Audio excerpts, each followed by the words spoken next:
Many people misunderstand the actual definition and process for an annual inspection. One of the most common questions from prospective and new aircraft owners is, how much will my annual cost? The annual inspection is exactly that, an inspection. It should be easy for your maintenance facility to tell you how much an annual inspection on your plane will cost.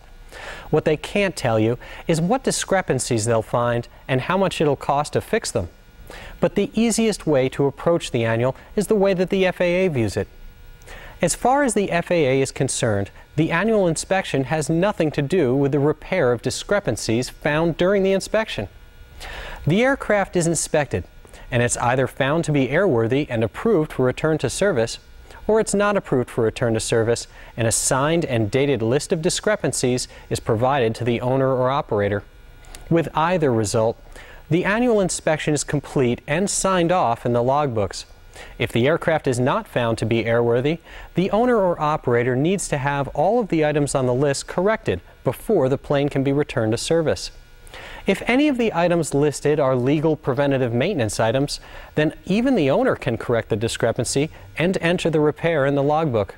For all other repairs, a licensed airframe and power plant, or A&P mechanic, needs to at least supervise the work and sign off the repair. Once all the discrepancies found during the annual inspection have been properly corrected and properly documented, the aircraft is now airworthy and returned to service. In other words, let's say that during your annual inspection, the inspector, or IA, discovers that one of your tires needs to be replaced and that your exhaust has a crack. The IA completes the rest of the inspection, signs it off as complete, and provides you with a list of these 2 items that need to be corrected. You then have your mechanic repair the exhaust and enter the repair in the logbooks. Then, since the tire is a preventative maintenance item, you can replace the tire yourself and enter it into the logbooks. Now, since all the items on the discrepancy list have been corrected, the aircraft is now considered airworthy and returned to service without any further work. Your mechanic may choose to make repairs during the inspection process, but this is what often leads to the confusion about the cost and duration of an annual inspection.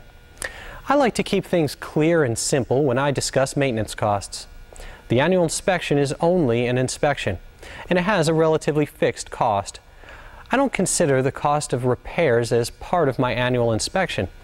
Maintenance is an ongoing process, and I manage these expenses throughout the year.